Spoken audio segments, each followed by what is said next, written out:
이었습니다. 유엔 총회가 열리고 있는 총회 본부에서 BTS가 세 번째 방문을 하고 7분 동안 연설을 하게 되었습니다.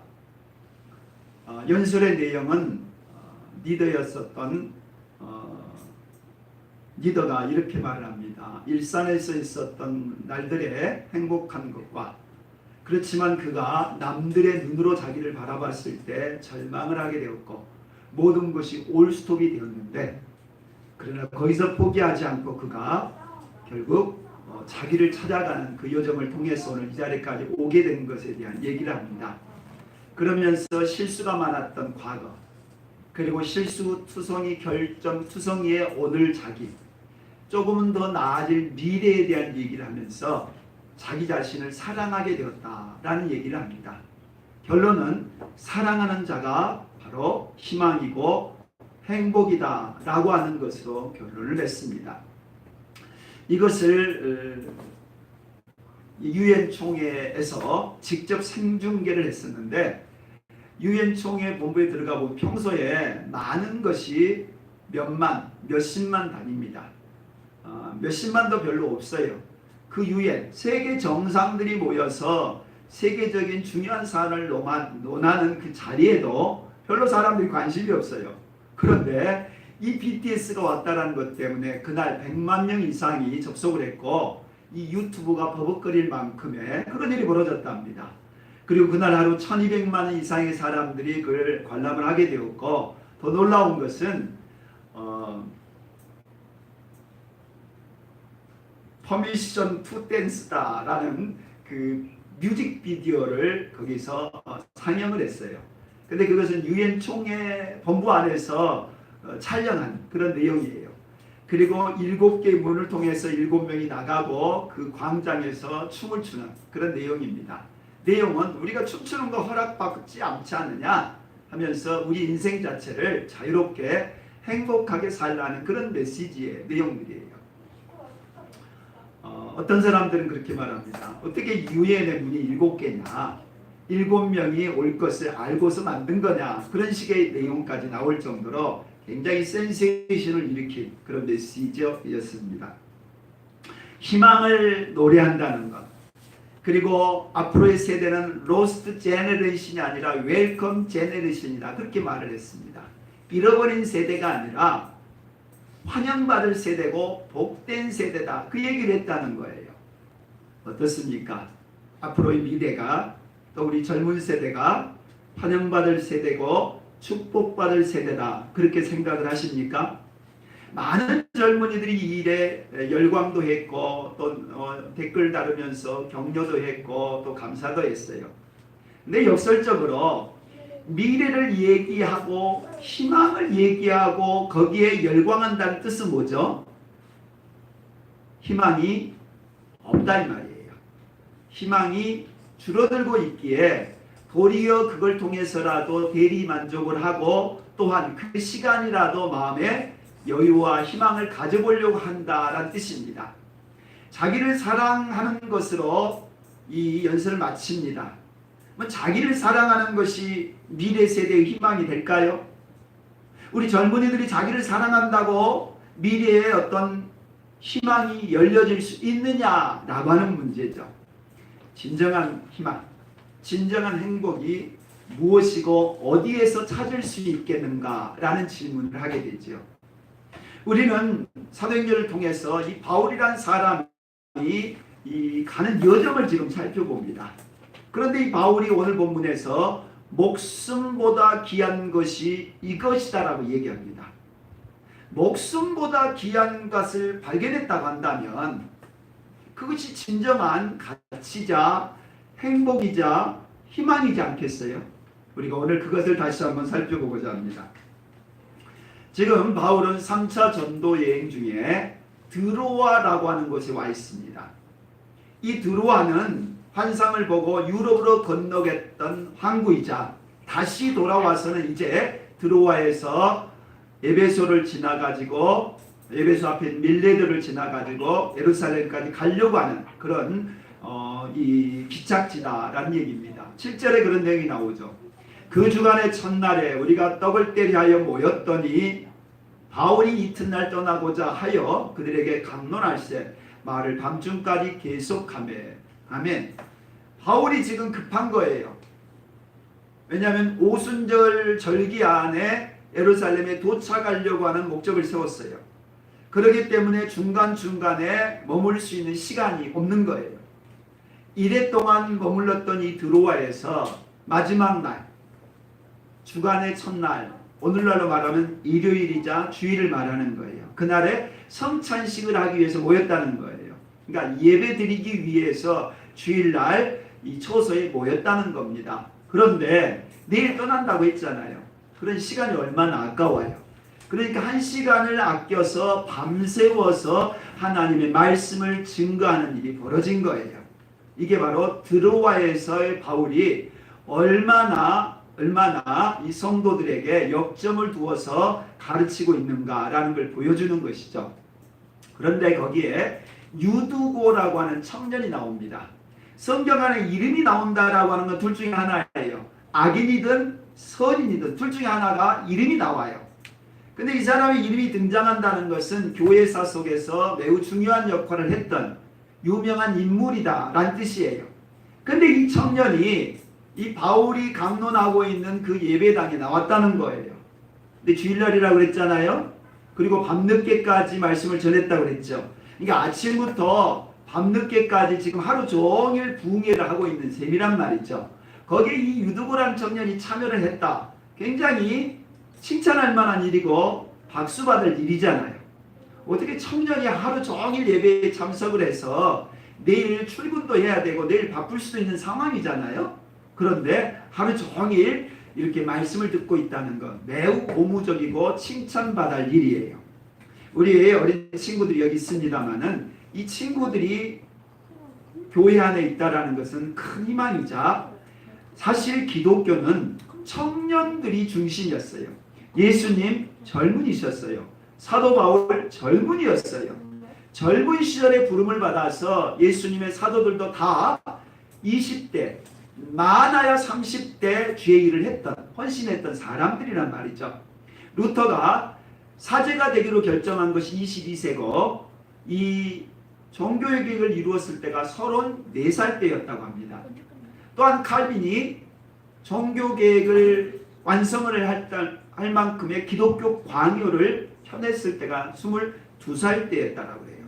그리고 우리나라에 아펜셀러가 왔을 때가 27살, 언더우드가 26살 때 우리나라에 왔어요.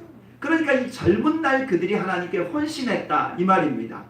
그런 점에서 우리 유두고는 그런 청년 중에 하나였고 또한 하나님의 말씀을 끝까지 들으려고 했던 사람이라는 거예요.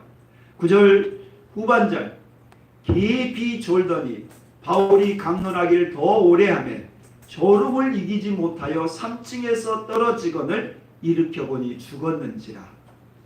일으켜보니 죽었대요. 3층에서 문턱에 걸쳐 앉아서 말씀을 듣다가 밤늦게 하니까 졸린 거잖아요. 졸리니까 어떻게 된 거예요? 떨어졌죠. 무방비 상태로 떨어졌으니 아마 어디가 부러졌던지 그래서 죽었다는 거예요.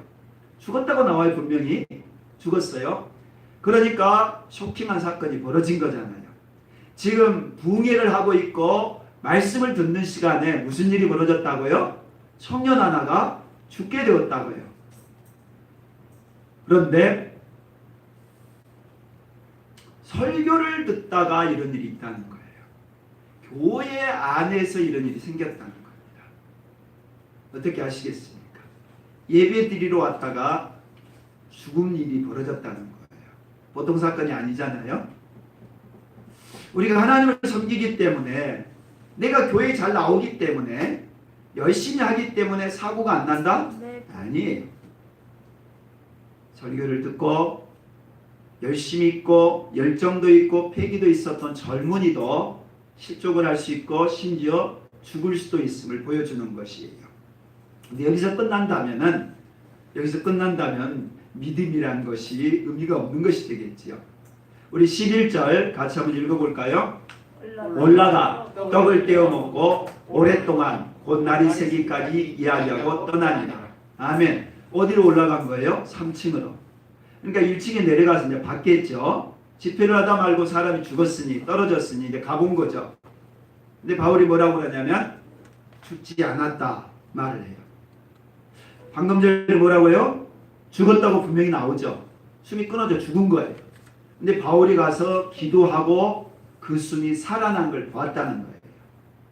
그리고서는 안전조치 취한 다음에 다시 3층에 올라왔다는 거죠. 그리고서는 그 3층에서 밤새도록 날이 새기까지 또 하나님 말씀 듣고 하나님 말씀 전하고 그 자리를 떠났다라는 얘기예요. 이게 말이 되는 일이에요? 아니, 사람이 죽었다니까요.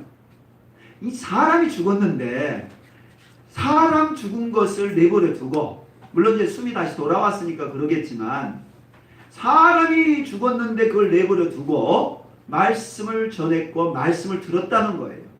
전하는 바울도 듣는 사람도 제정신이 아닌 거죠.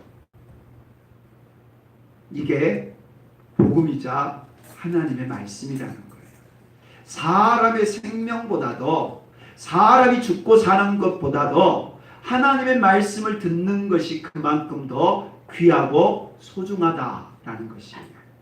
할렐루야. 아멘. 이런 믿음의 사람 되길 축복합니다. 아멘. 그냥 천국 간다라는 믿음만 말로 하지 마시고, 천국 가려면 이 땅에서도 진짜로 이렇게 믿어야만 천국 갈 수 있다라는 뜻입니다. 물론 그 12절에 보면은 그 청년이 살아나는 것으로 인해 사람들이 위로받고 하는 말씀이 나옵니다. 두 번째입니다. 드로아에서 청년이 죽었다가 살아난 사건이 있었고 밤새도록 말씀을 전한 이 바울이 급하게 갔던 곳이 어디냐면 밀레도라고 하는 섬입니다. 지도에도 보시면은 에베소라고 하는 곳이 있고 그 에베소 바로 앞에 밀레도라고 하는 섬이 있습니다. 지난 시간 우리 에베소의 사건을 살펴보았잖아요. 근데 그 에베소에서 바울이 비록 고통을 당한 건 아니었지만 바울 때문에 다른 사람들이 어려움을 당하죠. 그러니까 바울이 에베소를 떠나서 2차 전도 여행했던 마게도니아와 아가야를 갔어요. 그 배를 타고 예루살렘으로 가려고 했는데 박해하는 사람들이 있는지라 다시 거꾸로 돌아서 마게도니아, 아가야 그리고 드로아까지 와서 급하게 도착했던 곳이 밀레도다 하는 셈이에요. 그 밀레도에서 에베소의 장로를 초청합니다. 그게 오늘 본문의 내용이에요. 제가 매우 좋아하는 그 본문이기도 하고, 또한 우리 믿는 자들에게 두고두고 우리가 명심해야 될 그런 설교의 말씀입니다. 사도행전에는 설교가 여러 편 나와요. 그렇지만 믿지 않는 사람을 대상으로 한 설교이지 믿는 사람을 향해서 쓰는 설교는 이 20장이 유일하단 말큼, 그리고 그 본문의 내용이 굉장히 길어요.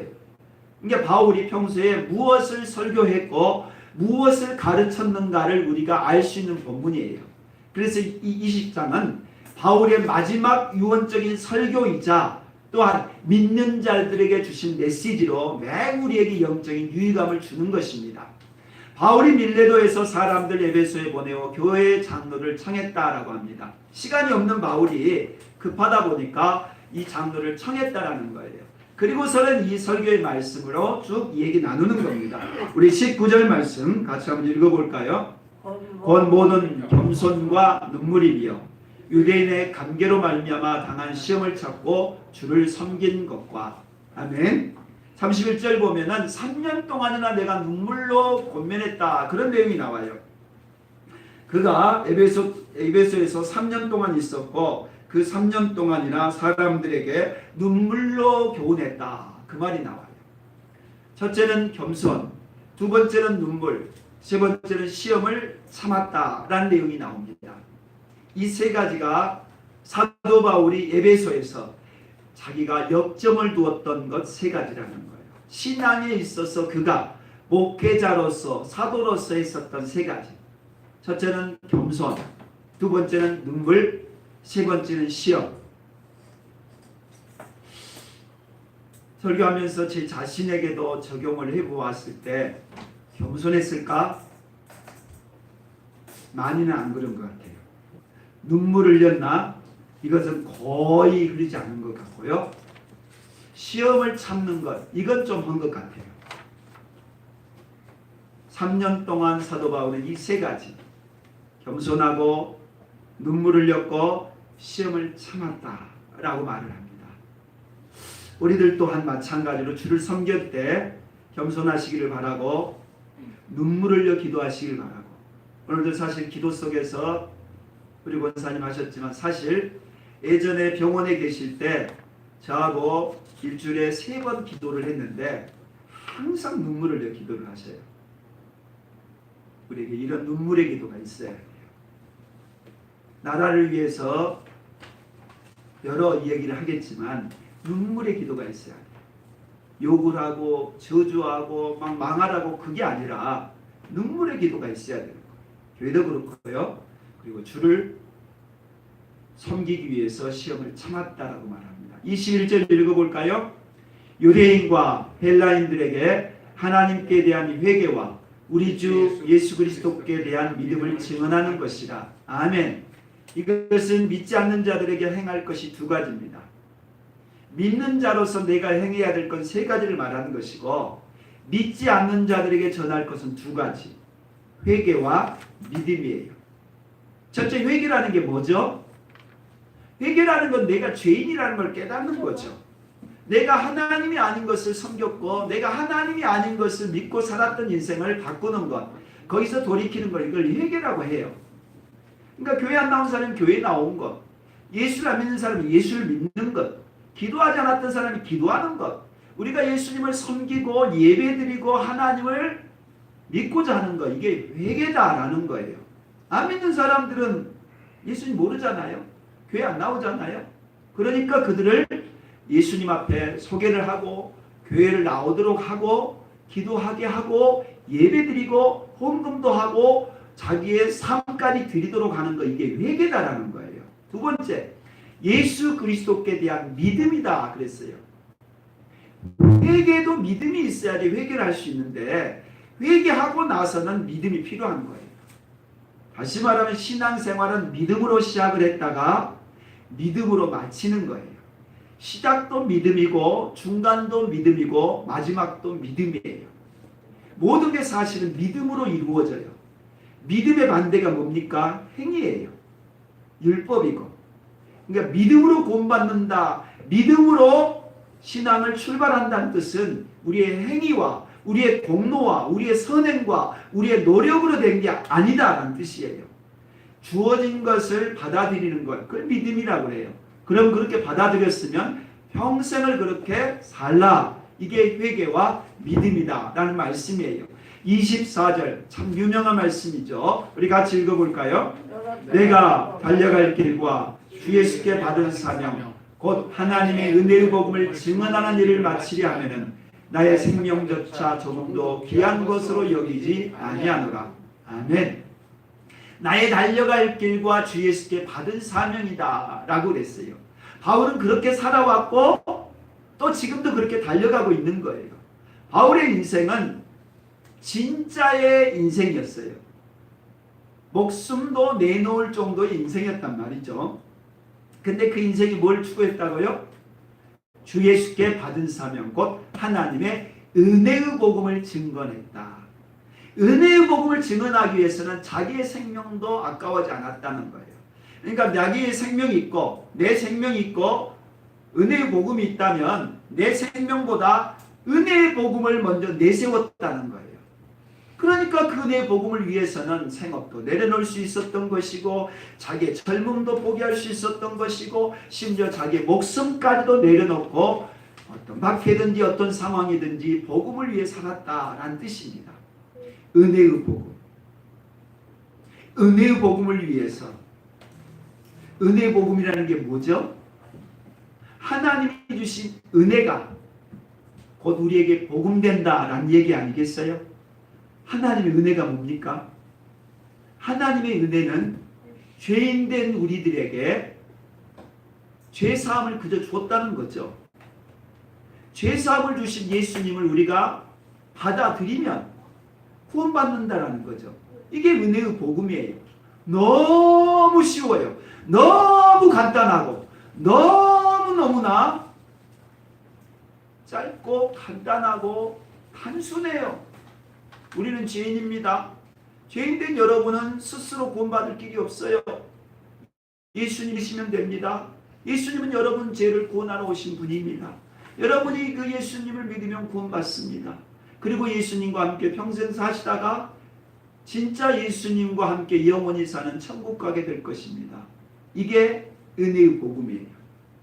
너무너무나 간단한데 바울은 여기다가 자기 전부를 걸었다는 거예요. 왜냐하면 자기도 그렇게 구원을 받을 뿐만 아니라 또한 다른 사람들도 바로 이 은혜의 복음을 알기를 원했다라는 그런 얘기입니다. 진 다니엘에 대한 내용을 주보에 썼습니다. 바로 이 책입니다. 급하게 제가 책을 신청을 해서 이 책에 보니까 39쪽에 진 다니엘에 대한 간증이 나오더라고요. 네이버에 구글에 진 다니엘을 쳐봤어요. 안 나오는 거예요. 아니 진 다니엘에 대한 얘기가 나온데 왜 안 나오지? 이거 가짜인가? 하고 나서 포기를 하려고 했어요. 그러다가 번뜩 깨닫는 것이 이게 갓피플의 갓포스팅이라고 하는 글 속에 나오는 거예요. 저 화면입니다. 제가 무엇을 잘못한 것이니까 하는 그 내용이 나와 있는 거예요. 근데 저게 밑에 오직 예수 그리스도라는 책에 중에서 그렇게 나왔는데 그 의미를 깨닫지를 못한 거예요. 그리고서 이 사람이 무슨 책을 썼는가 보다 해서 막 뒤진 거예요. 없는 거예요. 그럼 이게 가짜인가? 그렇게 하다가 그게 아니라 이 책 속에서 나왔다는 뜻이구나. 다시 말하면 진 다니엘이라고 하는 사람이 책을 쓴 것도 아니고 그분에 대한 다른 간증이 어디 있는 것도 아니에요. 없어요. 오직 유기성 목사님이 그 진 다니엘을 알고 그분을 만나서 쓴 내용인데 제가 착각을 했다는 거예요. 내용인즉슨 있는 겁니다. 나이가 드신 선교사님이신데 그러니까 평생 그렇게 사신 것 같아요. 젊은 날 일이었답니다. 주님을 위해서 열심히 일하다가 그만 병이 들어서 병원에 입원했어요. 그러자 마음속에 이런 마음이 떠오른 거예요. 나는 실패자다. 내가 얼마나 잘못했길래 내가 병이 들었고 내가 이런 실패를 하게 되었을까 하는 낙심 속에서 절망을 하고 있을 때였답니다. 어떤 무명의 여성도 한 분이 찾아오셔서 골로새서 말씀을 1장 27절의 말씀을 읽어준 거예요. 하나님이 그들로 하여금 이 비밀의 영광이 이방인 가운데 얼마나 풍성한지를 알게 하려 하십니다. 이 비밀은 너희 안에 계신 그리스도니 곧 영광의 소망이니라. 골로새서 1장 27절 내용이에요. 이걸 읽어주고 진 그리스도만으로 충분합니다. 그 말 한마디 전해주고 그냥 가버리더랍니다. 진 그리스도만으로 충분해요. 그러자 이 진 다니엘이 하나님 앞에 그 병실에서 기도한 거예요. 하나님, 아니 내 안에 계시다는데 어디 계세요? 하나님이 지금 우리 안에 계신 영광의 소망이라고 그랬는데 어디 계신단 말입니까? 하고 물은 거예요. 그러자 하나님이 내가 네 안에 있다. 나는 영원히 너를 떠나지 않겠다. 그렇게 말했을 때 다니엘이 비로소 내 안에 계신 하나님을 발견하고 이런 질문을 합니다. 주님, 제가 무엇을 잘못한 것입니까? 내가 뭘 잘못했기에 이렇게 병이 들어가지고 병상에 와 있습니까? 라는 그 질문을 한 거예요. 그러자 하나님이 네가 잘못한 게 아니란다. 네가 잘못해서 병원에 온 게 아니야. 네가 잘못해서 사고 난 게 아니야. 네가 잘못해서 다친 게 아니야. 내가 너를 전부를 주었듯이 너도 나에게 그렇게 해줄 수 없겠니? 나는 네가 일 잘하는 것보다 나는 네가 일 열심히 하는 것보다 너와 함께 교제하기를 원하고 대화하기를 원하고 나와 함께 머물러 있기를 원한다. 그 얘기를 해주신 거예요. 하나님과의 교제를 하나님이 원하신다는 거예요. 그리고 나서 어떻게 사셨겠어요? 지금까지 한평생을 그렇게 살아오셨다라는 얘기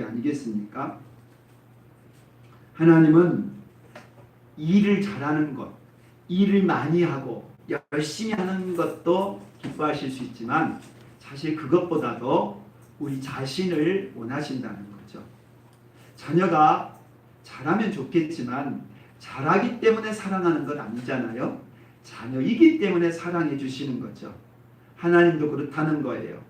바울이 왜 한평생 그렇게 목숨 바쳐 복음을 전했겠어요? 그 복음이 바로 자기에게 기쁨이 된 것이고 그 복음이 자기를 온전히 통째로 다 받아준 거 아니겠어요? 그러니 자기도 모든 것 다 바쳐서 주를 위해서 살았던 것이죠.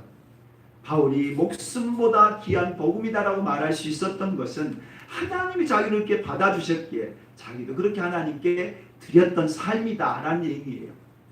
마지막 세 번째가 은혜의 복음 25절 말씀 볼까요? 보라 내가 여러분 중에 왕래하며 하나님의 나라를 전파하였으나 이제는 여러분이 다 내 얼굴을 다시 보지 못할 줄을 아노라. 아멘. 한마디로 지금 무슨 장면이에요? 유언의 장면이라는 거죠. 마지막 순간이라는 뜻 아니겠어요? 지금 이 설교가 바울의 이 메시지는 다시는 들을 수 없는, 이제는 너와 우리와 만날 기약을 할 수 없는, 물론 그 사도행전은 만난 것은 나오지 않습니다만은 디모데 전후서에 보면은 다시 한번 만날 수 있는 그런 것은 나옵니다만은 어쨌든 이때 바울은 로마로 갈 계획을 가지고 있었고 자기가 로마에 가면은 돌아오지 못할 거라고 각오를 하고 있었던 그런 상황이었어요. 그러니까 3년 동안 하나님의 나라를 정했지만 이제는 다시 너희를 보지 못하게 될 거다라는 얘기예요. 뭘 전했다고요? 하나님 나라. 뭘 전했어요? 하나님 나라. 우리가 무엇을 믿어야 돼요? 하나님 나라. 바울이 전한 게 하나님의 나라라는 거예요. 하나님의 나라가 뭐죠? 예수 그리스도의 나라를 뜻해요. 우리는 하나님 볼 수 없어요. 그러나 예수 그리스도가 우리에게 오셨단 말이죠. 그래서 예수를 믿는 자에게 죄사함을 주고 구원하심을 줄 뿐만 아니라 그 예수가 우리 안에 들어오셔서 우리의 주인 되셨다는 것. 이게 하나님의 나라예요. 다시 말하면 예수님이 우리의 주인 되셔서 우리 안에 하나님의 나라가 이루어졌고 예수를 믿는 자는 이 땅에서도 구원받은 자로 살다가 영원히 하나님의 나라에 간다. 이게 하나님 나라라는 거예요. 28절 여러분은 자기를 위하여 또는 온 양들을 위하여 삼가라. 성령이 그들 가운데 여러분을 감독자로 삼고 하나님이 자기 피로 사신 교회를 보살피게 하셨느니라. 아멘. 바울은 지금 자기가 에베소 교회를 떠나고 다시는 올 수 없다라고 유언 같은 얘기를 남깁니다. 그러면서 염려하는 것은 이제 곧 있으면 이리 때들이 들어올 거라는 거죠. 교회 안에 이리 때가 온다 말합니다. 교회 안에 이리 때는 무슨 뜻이에요? 양의 탈을 쓰고 오는 일이다 라는 뜻이에요. 겉으로는 선하게 보이는데 겉으로는 하나님의 사람들처럼 하나님의 양들처럼 위장을 했는데 속에는 이리 때예요. 그러니 어떻게 되겠어요? 그 이리 때의 말을 듣게 되면 그 이리 때가 망하게 하고 또한 죽이는 일이 벌어진다라는 얘기입니다. 오늘날 한국 교회 안에 이리 때들이 너무나 많아졌어요. 어제도 어떤 권사님이 전화를 해서 목사님 나는 참 무서워요. 그 얘기를 하는 거예요. 무슨 뜻인고 했더니만 기도 열심히 하고 그렇게 신앙심 좋았던 사람들이 이상한 소리를 하고 다닌다는 거예요. 유튜브를 보라는 거예요. 그 유튜브를 봐가지고 그 유튜브에서 말하는 것에 완전히 세뇌가 돼가지고 그 얘기만 하고 있다는 거예요.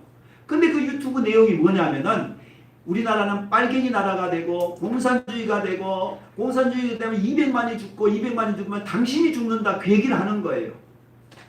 완전한 가짜죠. 완전한 거짓말이에요. 근데 그걸 누가 이야기하냐? 교회 목사님들이. 그리고 예수님을 잘 믿는다라는 목사님, 장로님들이 그 얘기를 해요. 유튜브라고 하는 것은 내가 하나 광화문 기도에만 치면은 그 다음부터는 쭉 연결되어진 것이 나오는 거예요. 그게 알고리즘이라고 해요. 이게 나도 모르게 그 세계 속에 들어갔고 그 세계 속의 이 얘기만 듣는 거예요. 그러니까 다른 사람 이야기하는 똑같은 얘기만 하는 거예요. 그러니까 그게 전부인 줄 알아요.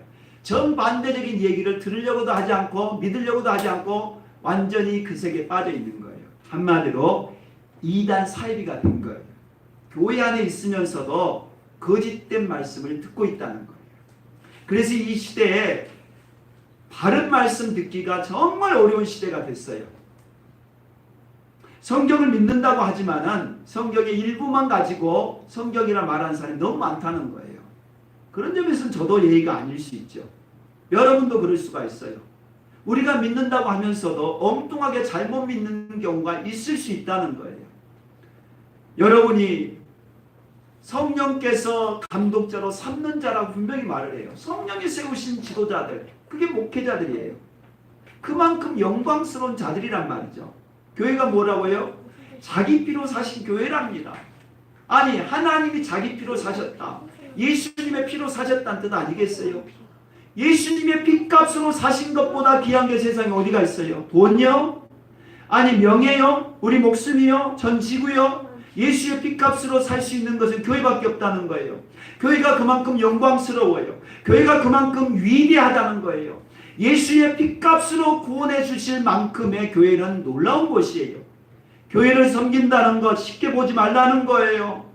그냥 세상에서 뭐 대단하게 생각하는 것은 놀랍게 생각되고 교회는 뭐 아무것도 아닌 것 아니라는 거예요. 교회는 영원한 것이고 교회는 어제 말씀에도 나오지만 진리의 기둥과 터다라고 말씀을 했어요. 마지막 32절 말씀 읽어봅니다. 지금 내가 여러분을 주와 및 그 은혜의 말씀에 부탁하노니 그 말씀이 여러분을 능히 든든히 세우사 거룩하게 하심을 입은 모든 자 가운데 기업이 있게 하시리라. 아멘. 두 번씩이나 말씀 얘기를 합니다. 은혜의 말씀, 또 그 말씀. 내가 떠나갈 때 누가 찾아온다고요? 이리가 온다고요. 교회 안에 교회를 어지럽히고 교회에 가장 천사처럼 광명으로 등장하지만 결국 사람의 영혼을 해치는, 우리를 잘못된 길로 이끌어가는 거짓된 자들이 온다는 거예요. 밖에 있는 이 이단들을 말하는 게 아니에요. 교회 안에 있으면서도 잘못된 가르침을 주는 자들이 온다는 겁니다. 그럴 때 감독자로 세우신 목회자들, 그분도 중요하지만 또 하나는 은혜의 말씀께 부탁한다 그랬어요. 우리가 말씀 안에서 바로 서야 되고 말씀을 가까이 하고 말씀을 들어야 되고 말씀을 제발 좀 가까이 하라는 거예요. 건성건성 가까이 하지 말고 대충 듣지 말고 습관적으로 대하지 말고 말씀을 정말 가까이 해야 된다는 거예요. 그러지 않으면 이 거대한 세속의 물길에 휩쓸려 가버린다니까요. 교회 나왔다 구원받는 게 아니에요. 우리가 교회를 위해서 충성했다고 구원받는 게 아니라는 거예요. 끝까지 우리가 은혜의 말씀에 붙잡고 그 말씀 우리를 든든히 세우고 거룩하게 하시고 기업을 얻기까지 우리가 믿음 안에 살아야 된다는 거예요. 말씀 안에 살아야 되고 그걸 끝까지 붙잡고 가야 된다는 거예요. 그래야만이 기업이 되고 영광이 되고 구원을 받는다 이 말입니다. 성경은 안 봤지만 이건 봤을 거예요. 젊은이들. 우리 나이 드신 분들은 뭔지 모르지만 젊은이들은 이 오징어 게임이라고 하는 것을 열광을 하고 지난 명절 동안에 오징어 게임 봤어? 오징어 게임 알아? 그런 얘기들이 서로 이 얘기거리라고 합니다. 내용은 넷플릭스에서 만든 드라마예요. 근데 영화화한 드라마죠. 한 명에게 456명에게 한 사람당 1억 원씩 가는 거예요. 근데 그 사람들은 다 치권이 있는 사람, 채무가 있는 사람들이에요. 빚에 쪼들린 사람.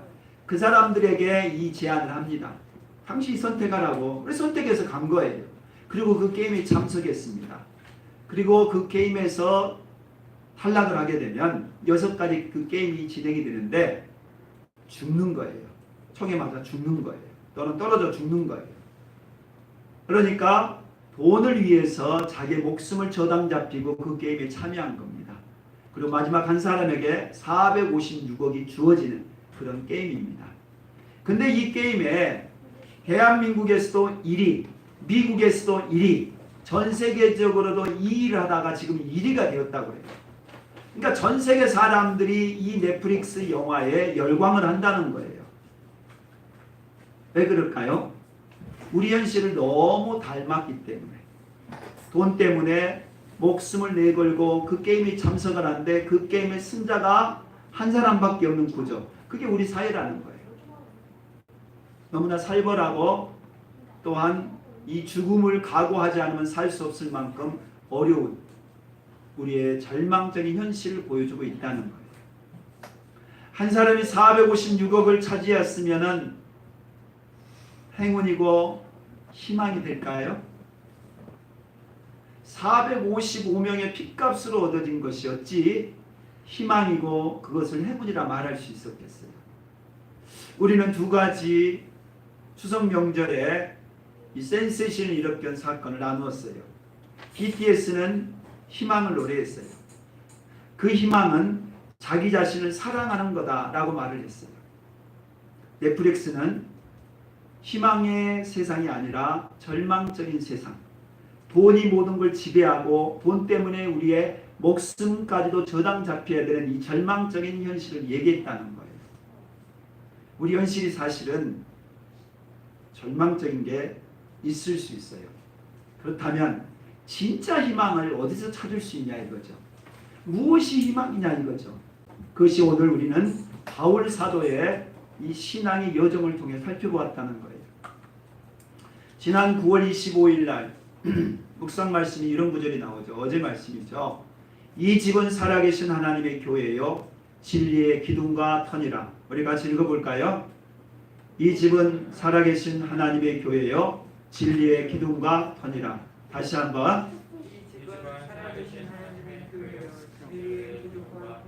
예, 이 집이 무슨 집이에요? 교회를 뜻하는 거예요. 하나님의 집. 어제 말씀입니다.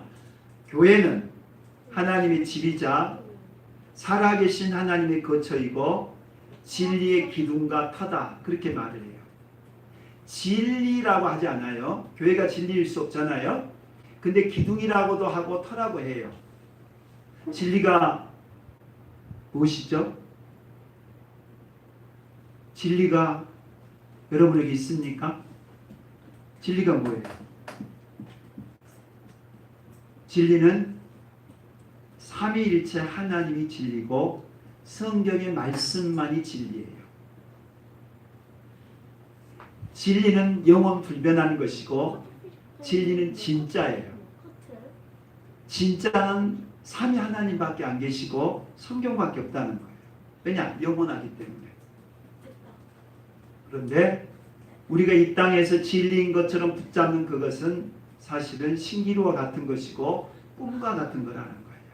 잠시는 우리에게 위안도 주고 잠시는 우리들에게 힘도 주겠지만 그리고 즐거움도 주겠지만 영원할 수 없다는 거예요. 그런데 그 진리를 알 수 있는 것, 진리를 우리들에게 깨우쳐 주는 것, 진리를 우리들에게 소개해 주는 것이 어디예요? 교회란 말이에요. 그래서 교회가 터도 되고 기둥도 된다는 거예요. 진리를 알려면 교회에 나와야 된다는 거예요. 교회가 없고서 진리를 알 수가 없다는 거예요. 성경도 알 수도 없고 하나님도 알 수가 없어요. 예수 그리스도를 알 수 있는 길은 교회라는 거예요. 교회는 예수의 피값으로 세워졌대요. 예수의 피로써 세울 만큼 그렇게 정말로 귀하고 귀한 교회예요. 교회에서 예배드린 이 한 시간이 그만큼 소중한 것이고 우리가 믿는 이 신앙이 그만큼 가치가 있는 것이에요. 예수의 피값으로 사신 것, 피값보다 더 귀한 것이 바로 우리를 구원하려고 주신 복음이다라는 것이에요. 우리가 이 복음 대신 예수 그리스도를 믿을 뿐만 아니라 이 복음 대신 예수 그리스도를 전하는 일에 우리의 삶을